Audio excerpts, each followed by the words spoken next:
느헤미야서 12장 1절부터 47절까지. 느헤미야서 12장 1절부터 47절까지. 우리 그 가운데 27절부터 30절까지 구약성경 745페이지입니다. 느헤미야서 12장 27절부터 30절까지 우리 한 절씩 교독하겠습니다. 예루살렘 성벽을 봉헌하게 되니 각 처에서 레위 사람들을 찾아 예루살렘으로 데려다가 감사하며 노래하며 재금을 치며 비파와 수금을 타며 즐거이 봉헌식을 행하려 하며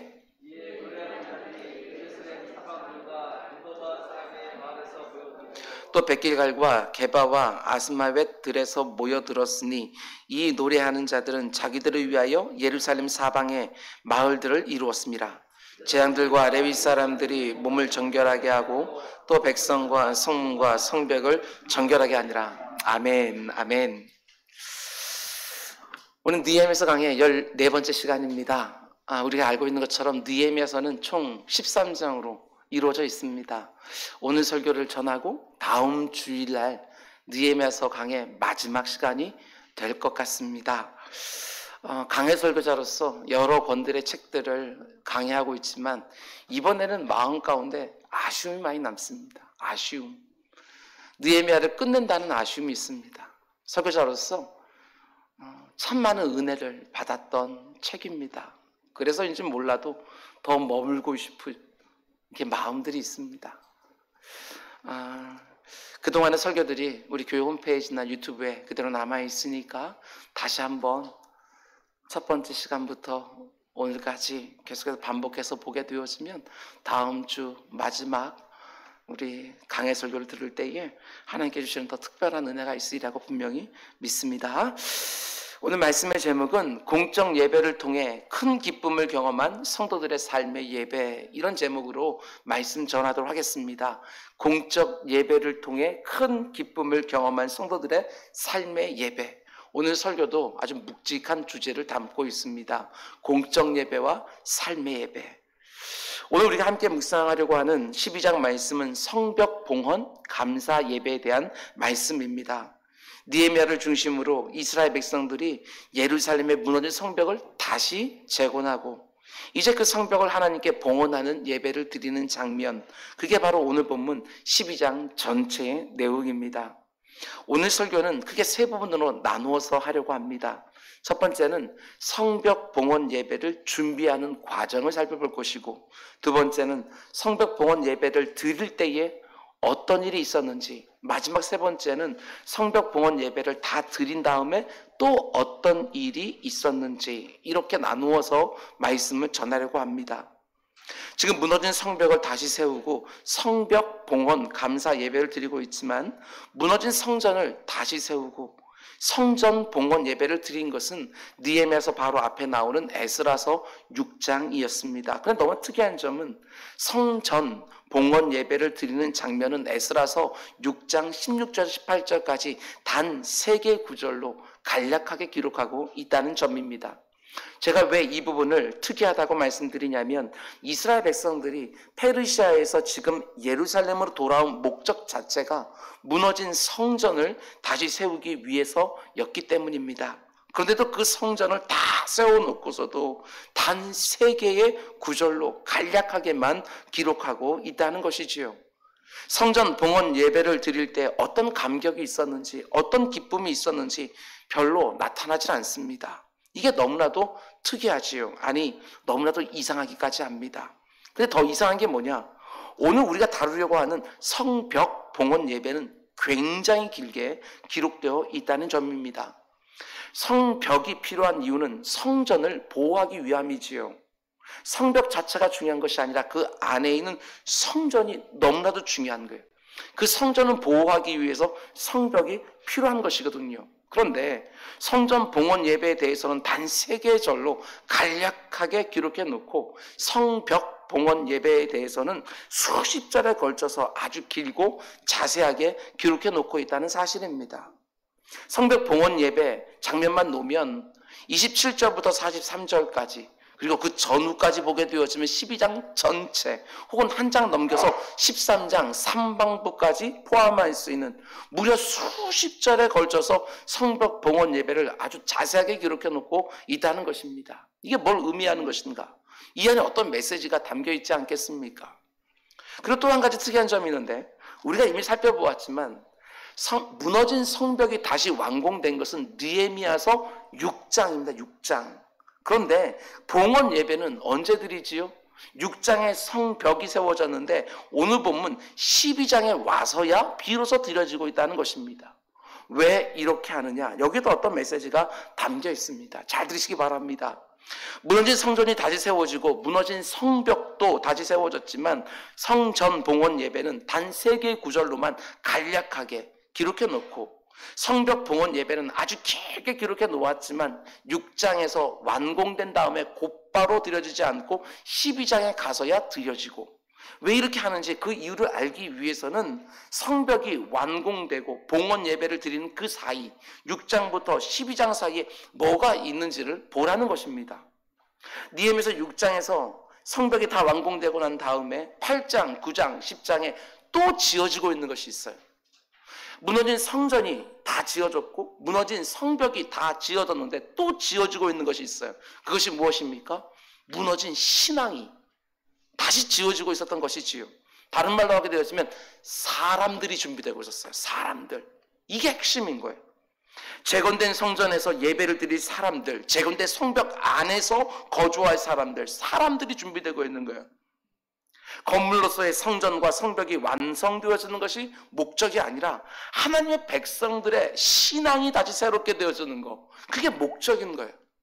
교회를 왜 건축합니까? 무슨 건축 잡지에 내기 위해서 건축합니까? 아니지요. 그 안에 들어가서 예배할 사람들에게 초점이 맞춰져 있는 거예요.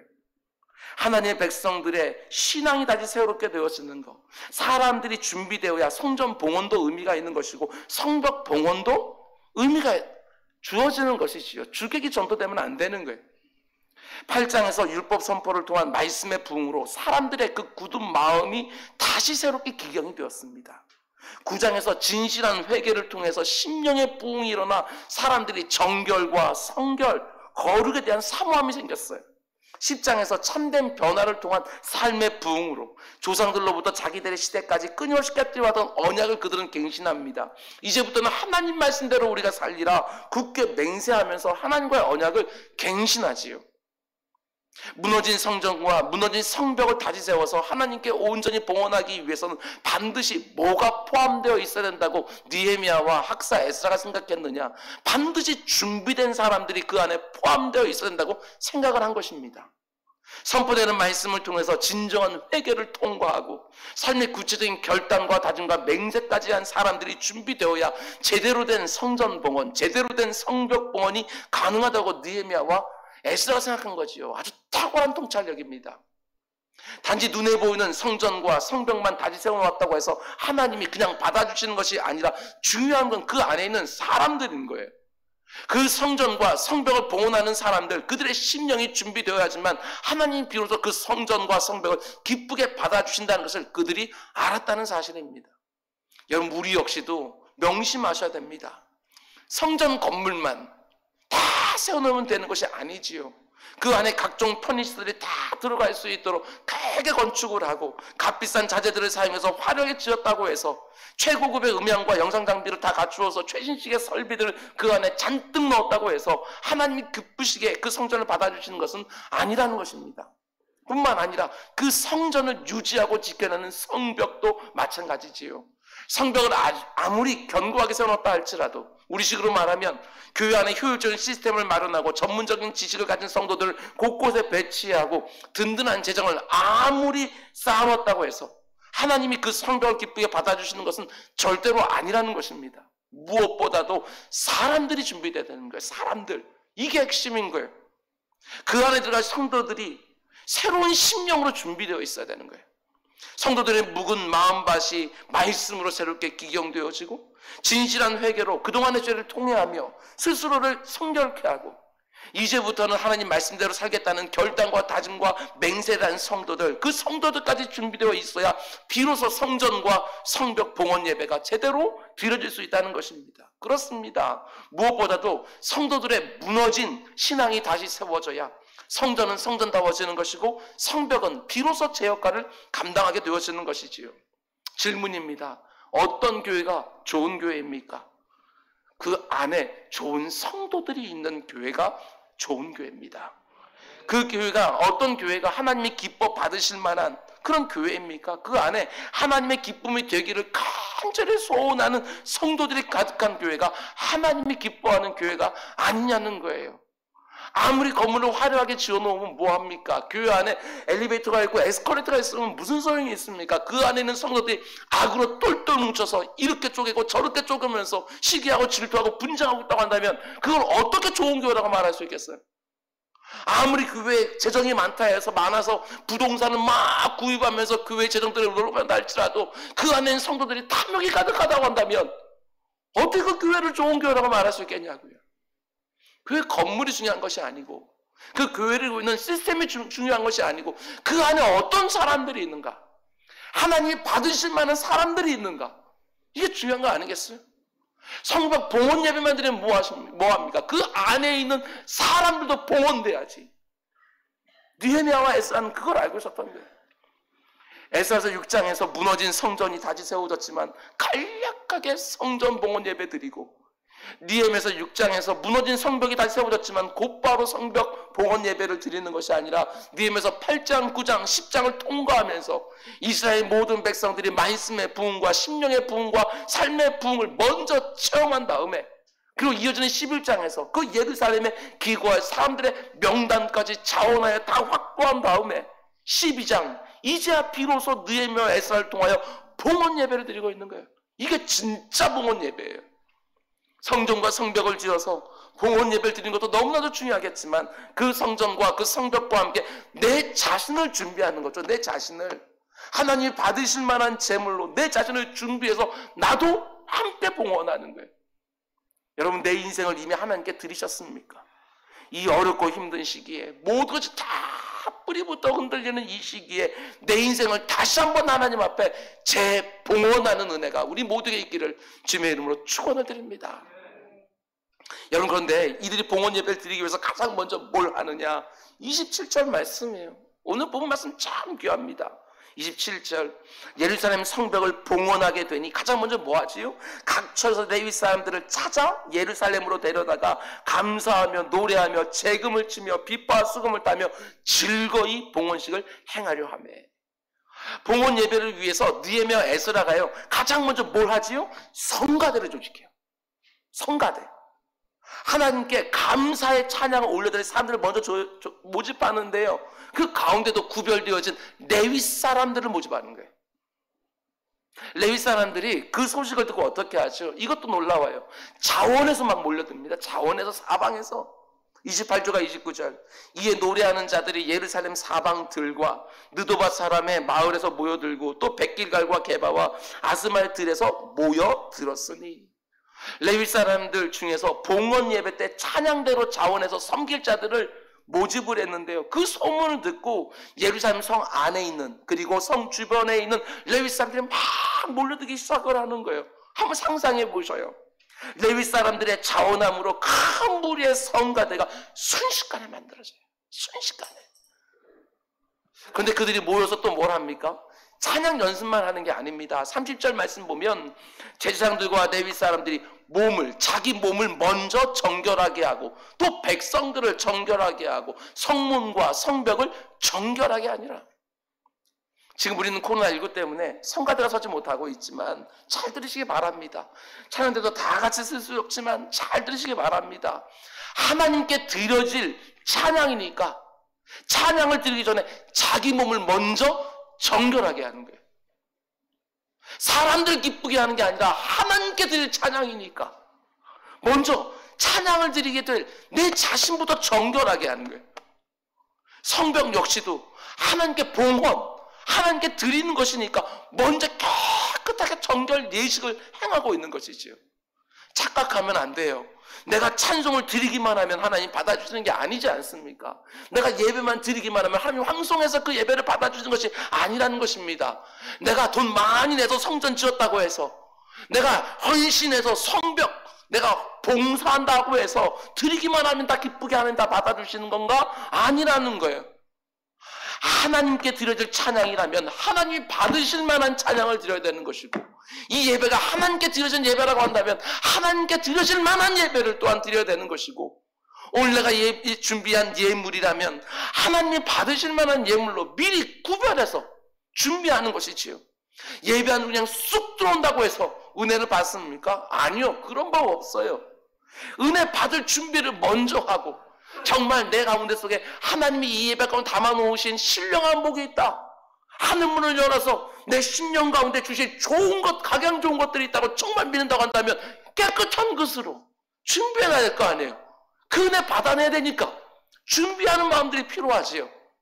하나님이 은혜를 주실 만한 깨끗한 그릇으로 나를 먼저 준비하고 예배드리는 우리 모두가 될 수 있기를 주님의 이름으로 축원드립니다. 여러분, 이제 성벽 봉헌 예배를 드릴 준비가 다 끝났습니다. 성가대도 준비하고 성벽 정결 예식도 마쳤어요. 그런데 성벽 봉헌 예배를 드리러 성전까지 걸어가는 그 과정도 놀랍습니다.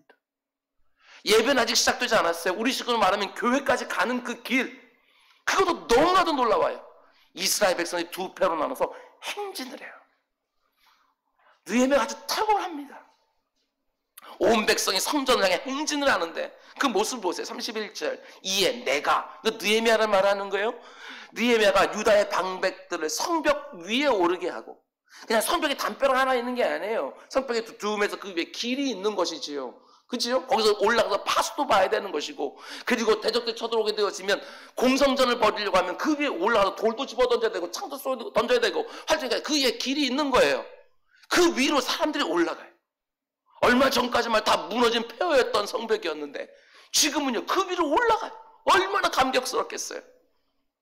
또 감사 찬양하는 자의 큰 무리가 둘로 나누어 성벽 위로 대오를 지어 가게 하였는데, 행진하게 하였는데, 이런 말이지요. 한 무리는 오른쪽으로 분문을 향하여 가게 하니, 지금 성벽 봉헌 예배를 드려가면서 어떻게 하지요? 무리를 딱 둘로 나누어서요, 백성들의 한 무리는 성벽 위로 올라가서 오른쪽으로 돌아가고, 그리고 또 한 무리는 또한 성벽 위로 와서 왼쪽으로 돌아가서 성전에서 만나는 거예요. 예루살렘 성을 뺑 돌아서 가는 것이지요. 그냥 몇 날 몇 시에 성벽 봉헌 예배 드리니까 성전 앞으로 다 모여, 이렇게 광고한 게 아니에요. 성전으로 가는 행진까지 기획을 하는 것이죠. 느헤미야가 탁월해요. 성전에 가는 과정 중에 제가 묵상하기는요, 성경 예배, 봉헌 예배 드리기 전에 이미 이들이 은혜를 다 받았을 거예요. 분명히. 자기가 발로 밟고 있는 성벽이 어떤 성벽이에요? 얼마 전까지만 해도 폐허했던 성벽, 아무도 지어질 거라고 생각하지도 않았던 불가능했던 성벽이 좀 서 있거든요. 거기 지금 내 발로 밟고 성전 하나님 만나러 가요. 얼마나 감격스러웠을까. 그 자체로 은혜가 되어지는 거예요. 근데 앞에는요, 레위 사람들이 악기를 치면서 노래를 부르면서 하나님 높이고 있는 그 소리를 들으면서, 저 밖에는 대적들이 있는 그 밖을 보고 높은 곳에 서서 이 안에는요, 폐허였던 그 하나님의 백성이 이제 생명력이 지금은 있어요. 그걸 다 보면서 찬양 소리를 들으면서 그걸 가는 가운데 속에 이들이 얼마나 은혜를 받았을까. 예배는 시작도 안 했는데 가슴이 지금 막 뜨거워지는 거예요. 이걸 다 기획한 거예요. 성벽 봉헌 예배를 드리기 위해서 모든 백성이 행진을 하는데요, 한 무리는요, 36절 제일 뒷부분 보면 학사 에스라가 가장 앞에 서고, 그 다음에 백성들의 지도자와 민장들과 제장들과 성가대의 절반이 앞장을 서고, 그 뒤로 백성들의 절반이 성벽 위에 난 길을 따라서 성전을 향해 가는 거예요. 행진하는 것이죠. 그 또 한 무리는 성벽을 따라 왼쪽으로 행진하는데, 거긴 누가 앞장서느냐? 38절 말씀 보세요. 감사 찬양하는 다른 무리는 왼쪽으로 행진하는데, 내가, 그러니까 느헤미야죠. 느헤미야가 백성의 절반과 더불어 그 뒤를 따라 성벽 위로 가서 화덕망대 윗길로 성벽 높은 곳에 이르렀다. 성벽 왼쪽으로 행진하는 무리에는 느헤미야가 제일 앞에 서고요, 백성들의 지도자들과 그 다음 제사장들과 성가대의 또 다른 절반이 앞장서고, 그 뒤를 이어서 절반의 백성들이 성벽을 따라 행진을 해요. 이 모습을 상상하면 아주 그냥 흥분이 돼. 그냥 글로 읽지 마시고요. 제 설교만 듣지 마시고요. 하나님이 주신 모든 것들을 사용하면 느껴보시라고요. 상상해 보시라고요. 내가 그날 이스라엘 무리 틈에 껴서 레위 사람들의 찬양소를 들으며 그 성벽, 얼마 전에 무너졌던 그 성벽을 발로 밟으면서 거기 걸어가고 있다고 한번 상상해 보시라고요. 내가 너무나도 사랑하는 하나님 앞에 예배 드려 가는데 그 감격들, 무리 져서 가는 그 행진하는 그 모습들, 한번 내가 그 틈에 끼어서 하고 있다고 한번 상상해 보시라고요. 이게 얼마나 큰 감격인지 몰라요. 이 백성들의 행진이 어디서부터 시작되었는지 본문이 분명하게 말해주지는 않지만 학자들은요 어렵지 않게 추정할 수 있었어요. 그림을 한번 보시겠습니까? 그림 보게 되었으면 두 개의 그림이 있는데 바로 이 부분이 얼마 전에 완공된 성전이에요. 예루살렘 성전 재건되어져 있지요. 그러면 한번 상식적으로 생각해 보세요.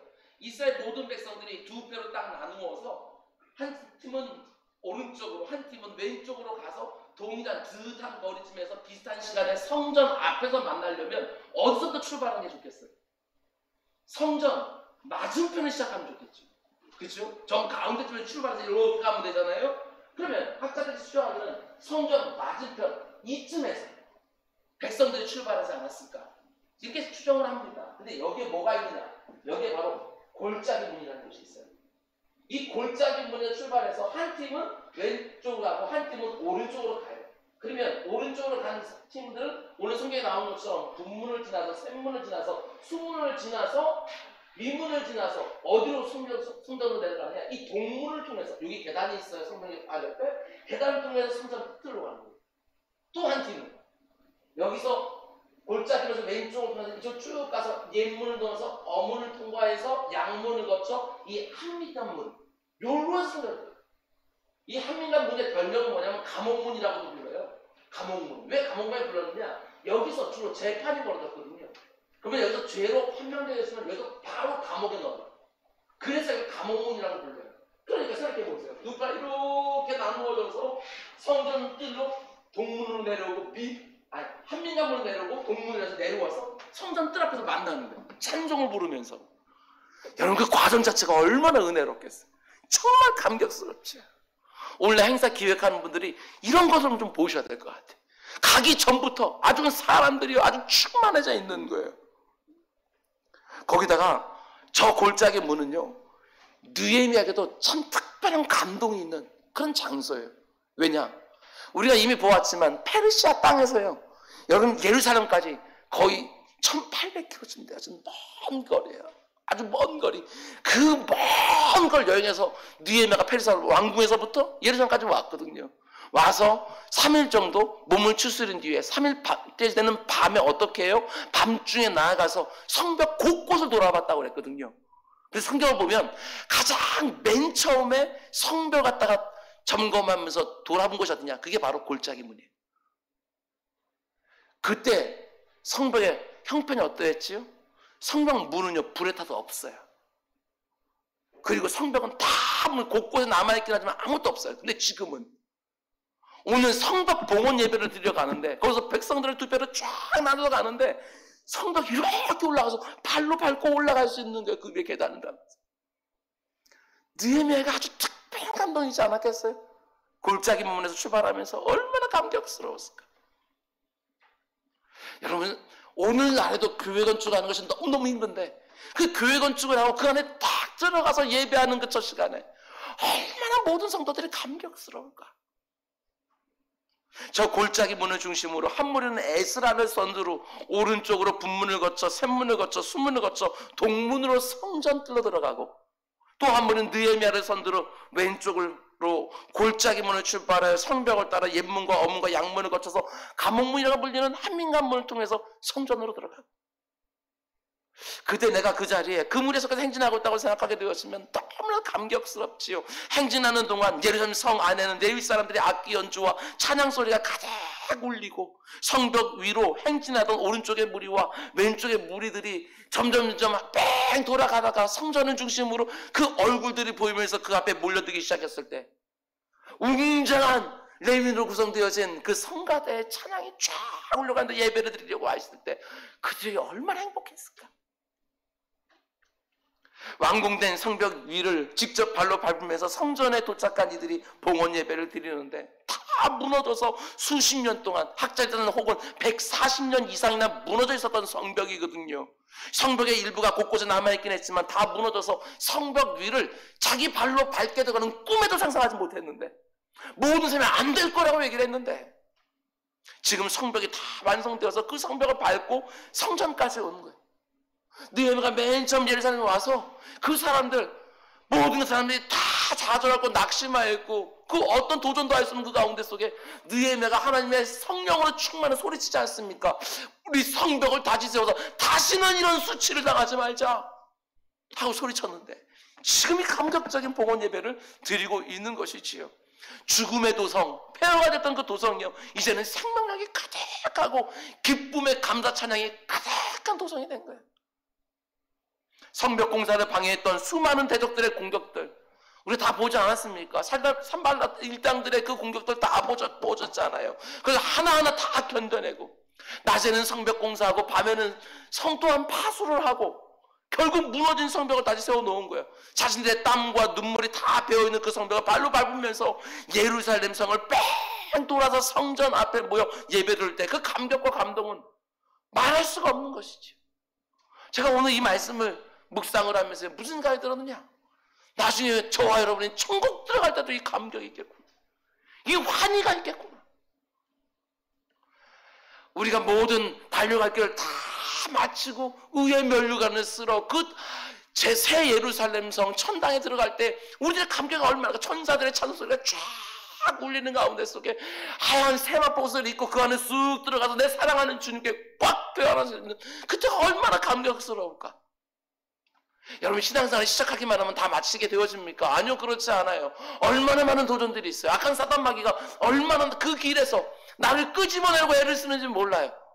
영적인 문제도 있죠. 육적인 문제는 또 얼마나 많아요. 교회 생활하다가 실족할 때도 많고 시험 받을 때도 많고 너무 힘든데 그냥 끝까지 그거를 맞춰서 그 새 예루살렘성으로 쑥 천사들의 창소에 들어갈 때 얼마나 감격스러울까. 상상만 해도요, 몸에 전율이 생기는 거예요. 여러분, 내 이들이 행진하면서 혹은 성전에 모여서 성벽 봉헌 예배 드릴 때 이들이 서로의 얼굴들을 보면서 어떤 말을 했을까? 제가 좀 상상을 해보았어요. 성벽 공사를 하는 중에 고생했던 얘기들도 분명히 서로 하지 않았겠어요? 공사 기간 중에 있었던 대적들의 위험과 가족들의 염려된 이야기도 분명히 서로 했을 거예요. 느헤미야의 지도력에 대해서, 그리고 학사 에스라에 대한 신령함에 대해서 서로 분명히 얘기했을 거예요. 수많은 간증들이 사람들의 입을 통해서 얼마나 막 쏟아졌겠어요. 수많은 간증들이. 그러나 저는요, 모든 사람들의 입에서 이구동성으로 했던 말은 이런 게 아닐까 생각했어요. 제가 그 자리에 있다 할지라도 저 역시도 그런 말을 했을 것 같아요. 여러분, 하나님이 하셨습니다. 하나님이 다 하셨습니다. 이 모든 거. 자기들이 수고를 안 한 것이 아니고 느헤미야 같은 탁월한 지도자가 없었던 것은 아니지만 감격의 눈물을 줄 흘리면서 이 모든 거 하나님이 다 하셨습니다. 이들 그렇게 하지 않았겠어요? 우리가 천국에 들어갈 때 우리 역시도 마찬가지 아니겠어요? 내가 신앙생활 열심히 했더니 그때도 열심히 내 마음을 지켰더니 이러고 그 안에 들어갈 것 같아요. 아니요, 나 같은 죄인이 어떻게 여기에? 하나님이 다 하셨습니다. 하나님이 다 하셨습니다.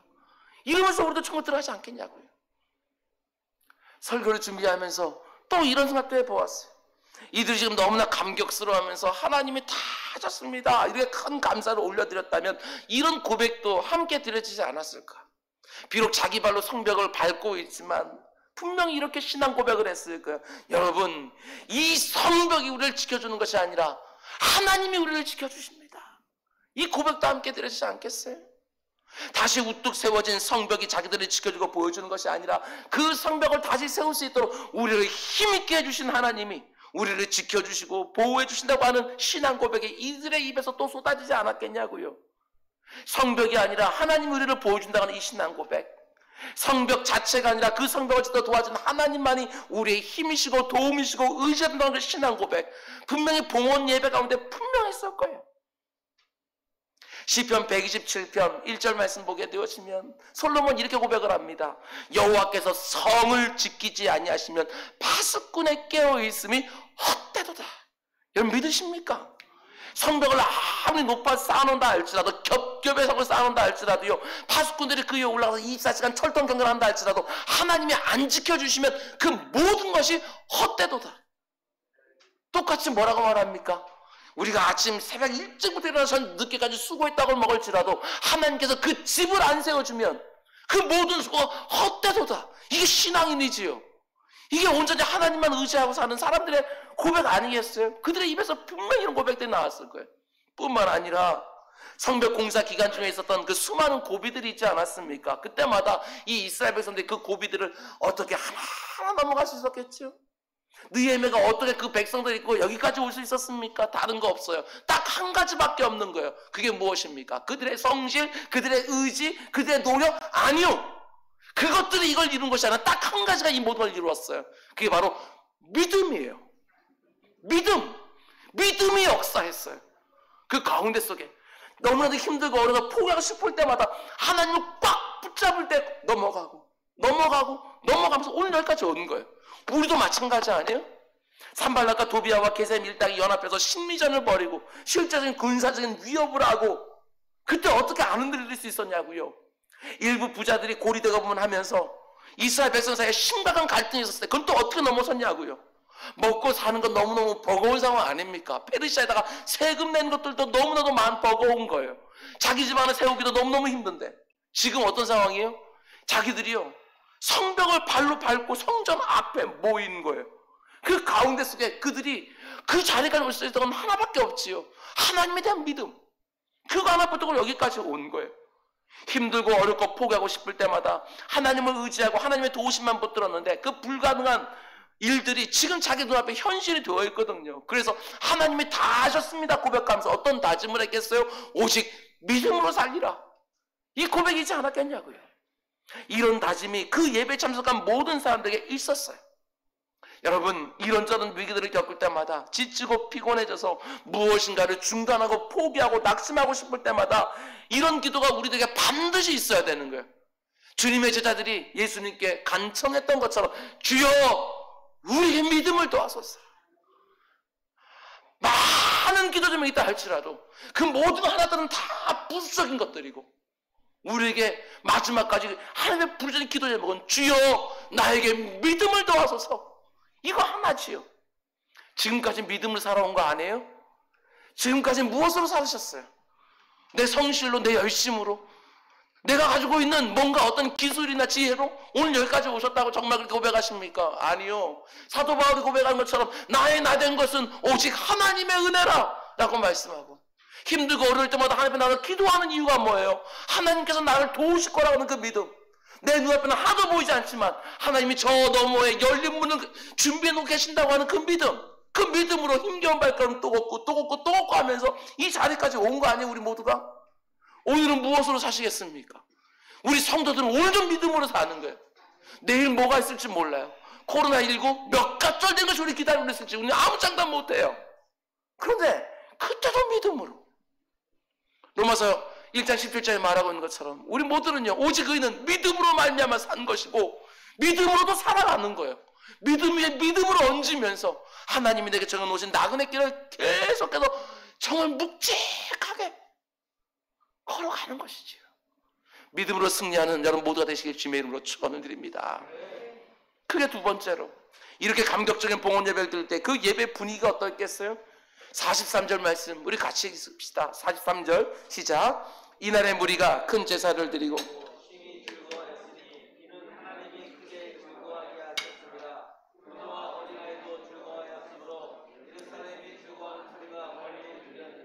부녀와 이날의 무리가 큰 제사를 드리고 심히 즐거워하였다. 성벽 봉헌 예배에 찬양과 감사와 기쁨이 가득, 예배 안에 기쁨이 가득. 얼마나 이들이 행복했겠어요. 자신들의 모든 수고와 땀과 눈물이 이제 눈에 보이는 열매가 되었지요. 거기다가 그냥 성전만 있고 성벽만 세워진 것이 아니라 하나님의 말씀까지 주셔서 내 마음밭도 다 기경이 되는 상태. 그지요? 7장, 8장, 9장, 10장이 쭉 넘어오면서요. 내 마음밭도 다 기경이 되어져 있어요. 거기다가 내 죄도 깨닫고 진실하게 하나님 앞에 회개까지 했어요. 이제부터 하나님 말씀대로 살겠다고 다짐도 하고 맹세까지 다 했어요. 그러니까 완전히 새로워진 심령을 가지고 새롭게 지어진 성벽을 자기 발로 직접 밟고 새롭게 지어진 성전 뜰 앞에서 모여서 성가대의 웅장한 찬양 소리와 함께 봉헌 예배를 드리니까 너무나 감격스럽고 모든 사람들의 마음 가운데 기쁨이 막 밀려 들어오는 거예요. 여러분, 그런데 제가 이 부분을 특별하게 묵상했던 표현이 뭐냐? 그것은 모든 이스라엘 백성들 안에 기쁨이 가득했다고 말하는데 그 기쁨을 어떻게 표현합니까? 43절 말씀 보게 되어지면 하나님이 크게 즐거워하게 하셨습니다. 즐거워하게 하셨다. 그냥 큰 기쁨이 아니라 이렇게 말할 수 있지요. 하나님이 주신 큰 기쁨 가운데 그들 모두가 있는 거예요. 하나님이 주신 기쁨이에요. 하나님이 주신 기쁨. 내가 뭔가를 성취해서 한 것이 아니라 하나님이 내 안에 주신 기쁨. 그 기쁨이요. 출처가 달라요. 환경에서부터 오는 그 기쁨이 아니고 내 안에서 오는 기쁨이 아니고 누군가 때문에 기쁜 게 아니고요. 출처가 달라요. 하나님이 주신 기쁨. 이게 뭘까 도대체? 느헤미야 때문에 성벽이 완공됐다고 말하지 않습니다. 에스라 때문에 자기들의 마음이 새로워졌다고 말하지 않습니다. 자기들이 수고하고 고생해서 성벽이 세워졌다고 말하지 않아요. 지금 이들이 뭐예요? 감사 예배를 드려요. 왜 감사 예배를 드려요? 하나님이 다 하셨습니다. 하나님 우리에게 이 모든 것을 허락해 주셨습니다 라고 하는 신앙 고백이 있으니까 하나님께 감사를 드리는 거 아니에요? 하나님께만 초점이 다 맞춰져 있어요. 초점이. 거기에다가 지금 자기 안에 있는 기쁨마저도 하나님이 주신 기쁨이래요. 하나님께 모든 게 초점이 다 맞춰져 있지요. 이게 진짜 기쁨이에요. 여러분, 이 모습이 얼마나 중요한지 모릅니다. 너무나 많은 성도들이요, 이 모습, 이 고백이 없어서 하나님께 잘 쓰임받고 나서 망해요.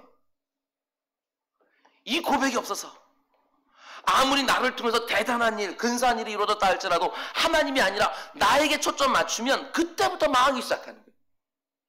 그런 사람들 수도 없이 봅니다. 성벽 봉헌 예배를 드리고 있는 이스라엘 백성들이 얼마나 하고 싶은 이야기가 많았겠습니까? 느헤미야 같은 좋은 정치 지도자 얘기, 에스라와 같이 좋은 영적인 지도자의 얘기, 혹은 자신들의 모든 수고에 대해서 얼마나 하고 싶은 얘기가 많겠어요. 그런데 그 모든 것들은 다 빼고, 사람들 다 빼고, 이 모든 일을 하나님이 다 하셨노라고, 우리 안에 있는 이 기쁨조차도 하나님이 우리에게 주신 거라고, 오직 하나님께만 초점을 딱 맞추고 이들은 봉헌 예배를 드리고 있는 거예요. 이게 너무나도 중요하다는 것입니다. 여러분, 언제 우리에게 진짜 기쁨이 임하게 되어집니까? 다른 데 아닙니다. 하나님께만 오직 초점을 맞출 때에 진짜 기쁨이 내게 임해요. 환경과도 상관없어요. 내 처지하고도 상관이 없어요. 세상이 빼앗은 기쁨이요, 하나님께만 초점을 맞출 때 우리 안에 생기게 되어지는 거예요. 생각해 보시라고요. 내 손으로 하는 일에 많은 열매가 맺히면 당연하지요. 하나님이 다 하셨습니다. 이렇게 나를 기쁘게 하십니다 하고 하면서 하나님께 감사 예배 드리는 것이고, 예상하지 못한 어려움을 만났을 때도 불평과 원망하고 근심하고 두려워하는 것들이 아니라 하나님을 끝까지 신뢰하면서 이 일을 통해서도 하나님의 선하신 일이 이루어질 줄 믿습니다 하고서 또 기뻐하는 것이고, 나는 너무나 힘이 들어졌지만 그것을 통해서 하나님이 영광을 받으시고 있다고 하는 것들만 믿어지게 되어지면 그것도 너무나도 기쁜 것이고, 사도 바울이 고백하는 것처럼 죽고 사는 건 나 아무 상관없고 내 안에서 그리스도만 존귀케 되어지면 나는 게 가장 행복하다 라고 말하는 것처럼, 나에게 초점 맞추는 것이 아니라 하나님께 초점 맞추고 되어지면 그 가운데 기쁨의 수준이 달라지게 되어지는 거예요. 내 뜻대로는 안 되었지만 하나님 뜻대로 되었다고 하는 믿음만 생기면 얼마든지 모든 상황 속에서 기쁨을 노래할 수 있는 거예요. 내 자신에게도 눈을 떼어서, 여러분, 내 자신이 무슨 기쁨의 근거가 될 수 있겠어요?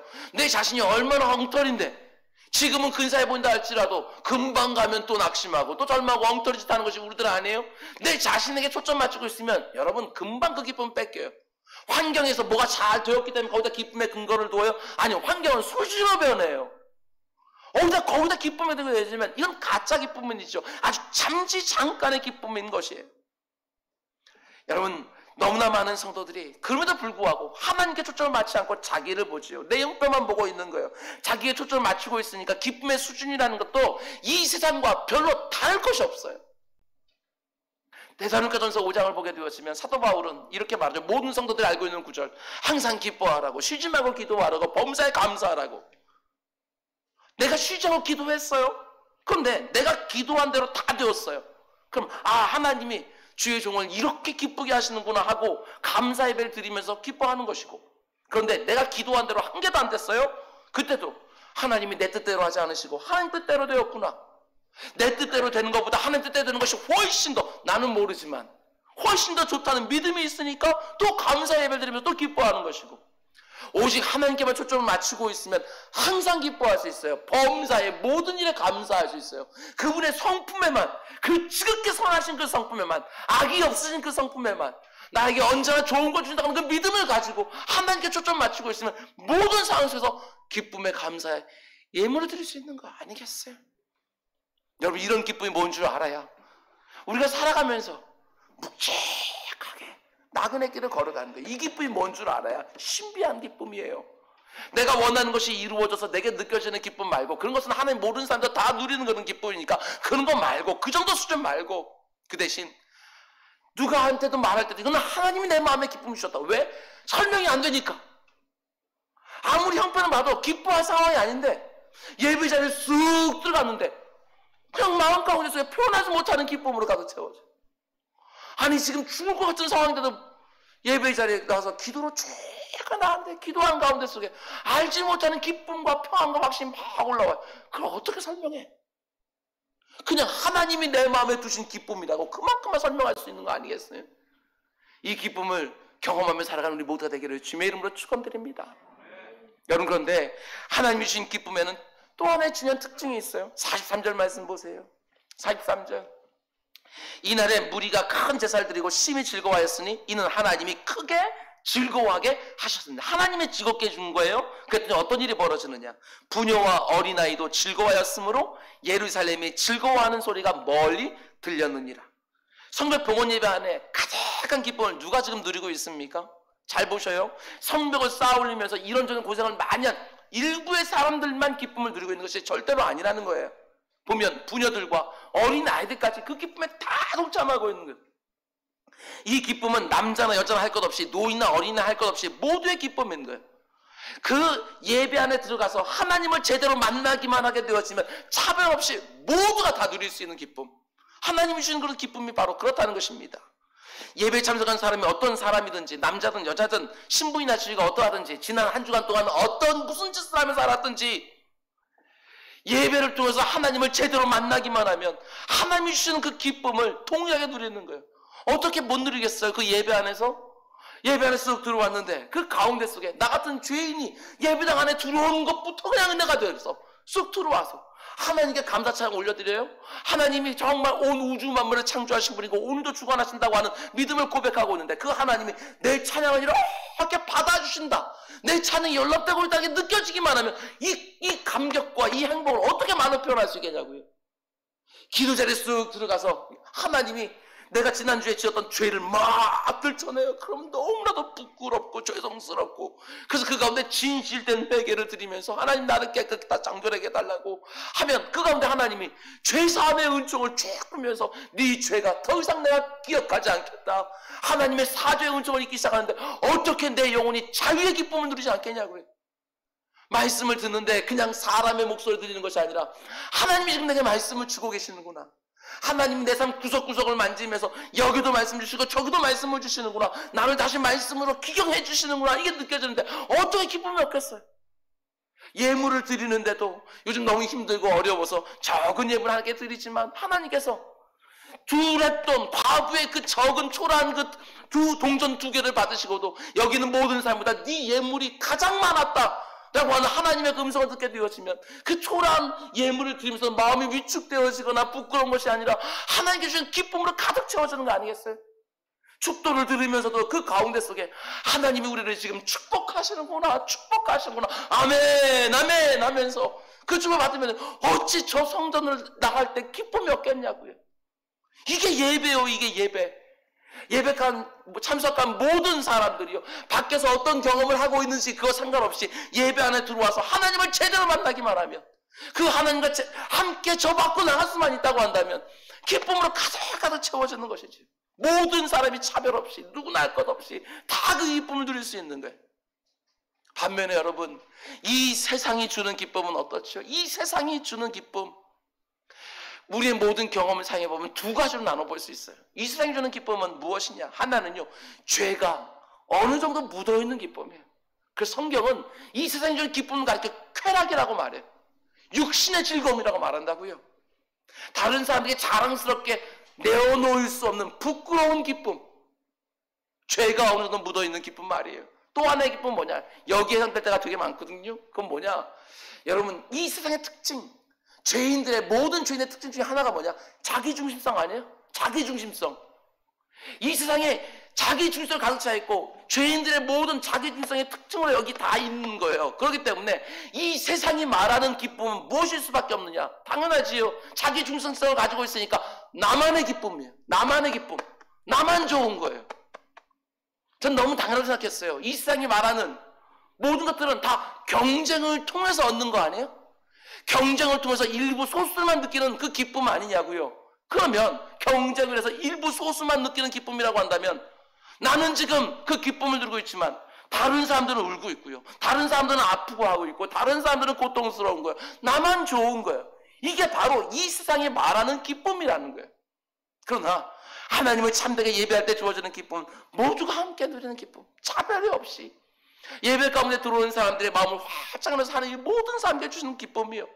하나님을 바르게 예배한 자에게 주어지는 가장 귀한 선물, 기쁨이지요. 이 기쁨은 예배를 잘 드린 사람에게만 부어지는 것들이 아니라 여러분들이 오늘 이 가운데 한 50여 명, 50명 정도 계시지만 기쁨을 가득 채워지면 그리고 나서 가정으로 돌아가고 일터로 돌아가면 누구까지 기뻐져요? 내 곁에 있는 사람까지 기쁘지. 내 안에 신비한 기쁨이 있는데 내 자신이 아니고 환경과도 상관없는 하나님 주신 여기는 기쁨이 있으니까 내 곁에 있는 사람도 기뻐지는 것이 당연한 거 아니야? 그들은 다 누리는 것이 아니라 맛보기를 하겠지요. 나를 통해서. 이게 이루어져야 되는 거예요. 우리가 드리는 모든 예배에 이런 기쁨이 가득하게 주님에는 축원드립니다. 이 세상에 말하는 가짜 기쁨이 아니라 하나님의 예배를 통해서 가장 귀한 거, 그 예배를 통해 그 교감을 통해서 주어지는 진짜 기쁨 온전히 누리는 거예요. 예배를 통해서 하나님을 경험하면 여러분 그 어떤 슬픔도 이겨낼 수 있어요. 시편 기자는 이렇게 고백합니다. 너무 귀한 말씀이에요. 시편 4편 7절 말씀. 주께서 내 마음에 두신 기쁨. 이 표현 보세요. 주께서 내 마음에 두셨어요. 하나님 주셨다고요. 두셨어요, 기쁨을. 근데 이 기쁨이 어떤 기쁨이냐? 그들의 곡식과 새 포도주가 풍성할 때보다 더하니이다. 그들은 누구지요? 나 말고 다른 사람, 어떤 사람들이에요. 그 사람들이 곡식을 많이 수확하고 새 포도주를 가득 담아 놓았을 때 그때 기뻐한 것보다 하나님이 내 안에 두신 이 기쁨이 훨씬 더 크다는 거예요.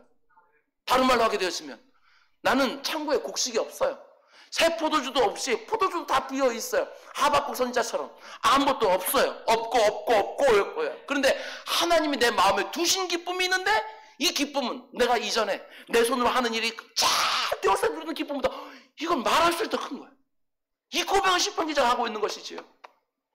하나님께만 초점을 딱 맞추고 살 때 주께서 내 마음에 두신 기쁨, 이 신비한 기쁨 우리 사모합시다. 그리고 예배자에서 기도님 말씀해 주셔서 이거 누리면서 이 슬픈 마음 세상 가운데 기쁨을 전하는 사람으로 쓰임받기를 주님의 이름으로 축원드립니다. 그럼 이제 마지막 세 번째로 이런 질문입니다. 그런데 왜 저와 여러분이 예배를 통해서 이런 기쁨을 반드시 누려야 되느냐? 잘 들으시기 바랍니다. 예배를 통해서 하나님이 주시는 기쁨이 뭔 줄을 알아야 나도 그 하나님을 기쁘시게 하기 위하여 뭔가를 하는 거예요. 근데 이 뭔가는요, 철저하게 자원함으로, 자발적으로 해요. 하나님이 내게 기쁨을 꽉 주니까 기쁨으로 하나님 위해서 나도 뭔가라도 해보고 싶은 거예요. 이 마음이 생기지요. 기억하시기 바랍니다. 나같이 고집쟁이를 움직이는 힘은 하나님이 내 마음에 두신 기쁨이에요. 그 기쁨이 나를 움직여요. 아무리 내가 이렇게 살아야 되고 저렇게 살아야 되는지 안다 할지라도 내 안에 하나님이 주신 기쁨을 누리고 있어야 하나님이 원하는 삶을 살 수 있는 것이거든요. 그래서 이렇게 말할 수 있어요. 예배를 통해서 하나님이 주시는 기쁨을 반드시 누려야 우리가 또 다른 예배를 시작할 수 있다. 또 다른 예배. 정말 그래요. 이곳에 드리는 공적 예배를 통해서 하나님이 주시는 참된 기쁨, 진짜 기쁨을 누린 사람들만이 1토와 3토에 나가서도 예배하는 삶을 살게 시작하는 거예요. 공적 예배를 통해서 누리는 그 기쁨이 또 다른 예배를 가능하게 한다는 사실이에요. 이스라엘 백성들이 지금 성벽 봉헌 예배를 드리면서 하나님이 주시는 참된 기쁨을 누리니까 어떤 일이 벌어집니까? 그들이 또 다른 예배를 드리기 시작을 해요. 그게 어떤 예배입니까? 우리가 늘 강조하는 삶의 예배를 시작하는 거예요. 삶의 예배. 공적 예배를 끝나는데 그걸 끝나는 게 아니라 삶의 예배가 겹쳐서 다시 시작이 되어져요. 본문 44절 말씀 보세요. 그날에 어떤 날입니까? 봉헌 예배 드린 그날이에요. 봉헌 예배를 통해서 하나님 주신 참된 기쁨을 가장 누린 그 사람들이 이제 어떻게 하느냐? 그날에 사람의 세와 곡간을 맡기고 제장들과 레위 사람들에게 들리고 곧 율법의 정한대로 거제물과 처음인 것과 11조를 모든 성읍 밭에서 거두어 이 곡간에 쌓게 하였노니 이는 유다 사람이 섬기는 제장들과 레위 사람들을 말미암아 즐거워하기 때문이라. 하나님이요 봉헌 예배에 참여한 사람들의 심령 가운데 기쁨을 가득 부어주시니까 이들이 어떻게 됩니까? 이제는요 사람들이 눈에 들어와요. 사람들의 필요가 눈에 들어온다고요. 예배 때 하나님께만 초점을 쫙 다른 예배하고 나니까 예배가 끝난 다음에는 하나님의 사랑이, 하나님의 위로가, 하나님의 공급이 필요한 사람들이 눈에 들어오기 시작합니다. 이게 얼마나 멋진 일인지 몰라요. 자기들을 위해서 수고하고 있는 제자들과 레위인들이 눈에 들어오고요. 자신들의 재물을 들여서 그들의 필요를 공급하기 시작하는 거예요. 단지 제자들과 레위 사람들의 필요를 공급했다는 것이 아니라 44절 중간을 보세요. 곧 율법이 정한 대로. 이게 무슨 말이지요? 하나님의 말씀대로 삶의 자리에서 살기 시작했다는 거예요. 공적 예배 가운데 속에 하나님 주신 그 기쁨이 있으니까 그 기쁨을 가지고요. 하나님의 말씀을 삶의 자리에서 살아내기 시작한 거예요. 이게 진짜라고. 이게 진짜. 의무감으로가 아니라 직분 때문이 아니라 이게 진짜예요. 이게 진짜. 더 나아가서 이들이 성벽 봉헌 예배를 가운데 하나님 주시는 큰 기쁨을 경험하니까 삶의 자리 또 뭘 하지요? 13장 1절을 보세요. 그날 봉헌 예배를 드린 그날 모세의 책을 낭독하여 백성에게 들렸는데 성벽 봉헌 예배를 드리는 중에 이들이 말씀을 또 들었어요. 또 우리식으로 말하면 예배 시간에 설교를 또 들은 거예요. 그런데 설교 중에 어떤 말씀이 나왔느냐? 그 책에 기록하기를 율법 책에 기록하기를 암몬 사람과 모압 사람은 영원히 하나님의 총회에 들어오지 못하리니. 이런 말을 듣고 그들이 어떻게 해요? 3절 백성들이 이 율법을 듣고 곧 주저함이 없어요. 지체하지 않아요. 곧 설교 말씀을 듣자마자 곧 그 들은 말씀대로 행하지요. 섞인 무리를 이스라엘 가운데서 모두 분리하였느니라. 한마디로요 하나님 앞에 공적 예배가 바르게 드려지니까 곧바로 삶의 예배가 시작이 되어져요. 암몬 족속과 모압 족속을 차별한 게 아니에요. 그들과 경계를 짓는 거, 이거는 성결한 삶, 거룩한 삶을 다시 한번 확인하는 거예요. 하나님 모르는 이방 사람들과 분명히 구별되어지는 성결하고 거룩하고 경건한 삶을 이들이 살아내기 시작했다는 걸 이렇게 말하고 있는 것이지요. 정말 그렇습니다. 정해진 날에 정해진 시간에 공동체가 한마음으로 드리는 공적 예배를 하나님께만 초점을 딱 맞춰놓고 하나님만 높이고 하나님만 찬양하고 하나님께만 온전한 감사를 드리고 하나님의 말씀으로 내 심령을 가득 채우게 되어지면 하나님 주시는 신비한 기쁨이 이 가운데 있어요. 그러면 그 기쁨이 나로 하여금 내 삶의 구체적인 현장에서 또 다른 예배, 삶의 예배를 드리게 하는 실제적인 힘과 능력과 의지를 가져다 주는 거예요. 예배를 제대로 드리니까. 여러분 예배당에 모여서 사랑하는 교우들과 함께 드리는 이 예배를 정말 생명처럼 중요하게 여기셔야 됩니다. 그러나 이 예배가 그렇게 중요한 이유는 삶의 예배를 시작하게 하는 힘이 되기 때문에 그래요. 일주일에 주일날 예배 드리는 거, 안식일을 거룩히 구별하여 기억하여 예배 드리는 이 시간, 다른 교회보다 우리 교회 예배는 좀 더 길어서 1시간 반 예배 드려요. 예, 이 1시간 예배를 잘 드리는 게 목적 아니잖아요. 이 안에서 하나님이 주시는 평안, 하나님 주시는 확신, 하나님 주시는 기쁨 가득 채워서 그거 가지고 나서 세상에 나아가서 또 다른 삶의 예배를 드리기 위함 아니겠어요? 모든 목회자들이요 삶의 예배가 중요하다고 말을 합니다. 그래서 주보, 축도, 예배 순서가 축도 맨 밑에다가 이렇게 써놓지요. 축도가 끝나게 되어지면 이제부터는 삶의 예배가 시작됩니다. 예, 삶의 예배가 너무너무 중요해요. 너무너무. 그런데 저는 한 가지 더 말씀드리고 싶은 거예요. 삶의 예배가 정말 중요하다는 거, 이건 너무나도 제가 동의하지만 공적 예배를 빼놓고 삶의 예배를 제대로 드린다? 어림도 없는 거짓말. 공적 예배를 제대로 드리지도 않고 가볍게 생각하면서 삶의 예배를 내가 드린다? 거짓말이에요. 속으면 안 돼요. 그런 법은 없어요. 여러분 저는요 삶의 예배가 너무너무 중요하다고 생각하고 있지만 지금까지 목회하면서 이 공적 예배, 공동체 예배 이거 지키려고 애를 얼마나 써왔는지 몰라요. 우리 교회는요 변변한 제자 훈련 코스 하나 없어요. 왜? 그게 전부가 아니니까. 예배가 진짜거든. 예배가 모든 교회 일주일의 사역이요 다 이 시간 7시 9시 하는데 이 주일 이 예배 다 집중시켜놨어요. 새벽에 기도했던 일주일 내내 새벽 기도자들이요, 일주일 내내 기도하면서 주일 이 예배 때 많은 성도들이 모이는 이 예배를 위해서 기도하고 영적인 분위기도 이 가운데 쫙 기도로 쌓아놓고, 그리고 나서 모든 사람들이 모여서 이 예배할 때 그저 아무런 준비 없던 그 심령의 가슴까지 확 열어놓을 수 있는 그 영적 분위기가 이 안에 가득하여 이 안에서 하나님에서 쏟아지는 그 은혜들을 경험하는 이 예배, 이 공적 예배가 없이 삶의 예배가 무슨 수로 가능해요? 만약 공적 예배가 다 무너져 있는데 내가 삶의 예배를 드리고 있다? 아니요. 그거는요, 이 세상이 말하는 윤리적인 수준을 절대로 벗어날 수 없어요. 공적 예배부터 삶의 예배는요, 윤리적인 수준을 벗어날 수가 없어요. 그저 윤리적으로, 도덕적으로 다른 사람들 조금 더 낮게 사는 거? 하나님 고작 그거 우리에게 원하시겠어요? 조금 더 정직하게 사는 거? 조금 더 그 가운데서 양심적으로 사는 거? 하나님이 고작 그걸 우리에게 원하시겠냐고? 아니요. 그렇지 않아요. 하나님이 우리에게 기대하는 삶의 예배, 마치 내 삶을 예물처럼 하나님께 드리는 신령한 예배는요, 반드시 공적 예배 안에 하나님이 담아두신 그 각양 좋은 것들, 특별히 기쁨을 누려야 세상에 나아가서 삶의 예배를 드릴 수 있어요. 말씀했습니다. 여러분, 마치 기쁨이 다 사라진 것 같아요. 기쁨이 다 사라진 것 같아요. 거울만 보셔가서 기쁨이 다 사라진, 아니 우리만 그런 게 아니라, 우리나라만 그런 게 아니라 온 세상의 기쁨이 싹 코로나에게 빼앗긴 것 같아요. 기쁨이 다 사라져버렸어요. 그러나 이럴 때일수록 말로 표현할 수 없는 신비한 기쁨, 코로나19가 아무리 창궐한다 할지라도, 아니 그보다 더한 것들이 와서 우리를 옥죄한다 할지라도 뺏어갈 수 없는 기쁨. 사도 바울이 빌립보서 그 감옥 안에서, 감옥에 가서 언제 죽을지도 모르는데 기뻐하라고, 내가 이렇게 기뻐하니 너도 기뻐하라고 이렇게 소리치던 그 기쁨, 그 신비한 그 기쁨이요, 그것들을 경험하는 것이지요. 어떤 상황 가운데도 영향받지 않는 그 신비한 기쁨, 주께서 내 마음에 두신 그 기쁨을 공적 예배를 드릴 때마다 간절히 사모하는 거예요. 하나님 나를 치유하소서. 내 속에 있는 이 우울을 다 하나님 몰아내 주시고, 하나님 주시는 그 기쁨으로 나를 가득 채워주십시오. 이 불안함, 이 두려움 다 치워주시고, 하나님이 이 시간에 주시는 믿음으로 나를 다시금 채워주십시오 하고 예배를 갖다 간절히 사모하면서 찬송도 올려드리고 기도도 올려드리고 말씀도 듣고, 그러나 조금 나갈 때는 들어올 때와 확연하게 다른 내 모습 발견하면서 주님과 함께 나가는 것이지요.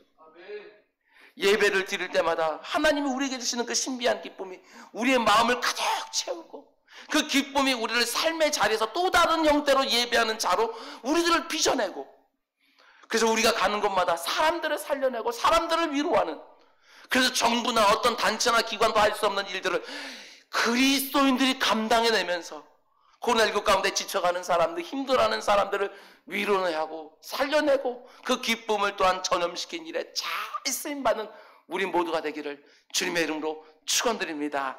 기도하겠습니다. 사랑의 주님, 예배 가운데 속에서 치유받지 못하면, 예배 가운데 속에서 그 우울을 몰아내고 기쁨을 채워놓지 못하면, 예배 가운데 속에 그 불안함과 그 두려움을 다 몰아내고 하나님 확신과 믿음을 채워놓지 못하면 도대체 어디 가서 그것들을 채워서 이 땅 가운데 빛과 소금의 역할을 감당하게 될지, 내 주 아버지 하나님, 사모하는 심령을 주십시오. 예배를 준비하는 그 단계서부터 사모하는 마음들을 가득 채워주셔서 교회로 다가오면 다가올수록 마음들이 열리기 시작하고, 예배 안으로 쑥 들어왔을 때 하나님 예배에 놓으신 그 모든 것들이 그 순간부터, 맨 처음 묵도하는 순간부터 쏟아지기 시작하는 그런 예배들이 이 가운데 있게 하여 주옵소서. 이 모든 말씀 예수님의 이름으로 기도드렸습니다. 아멘.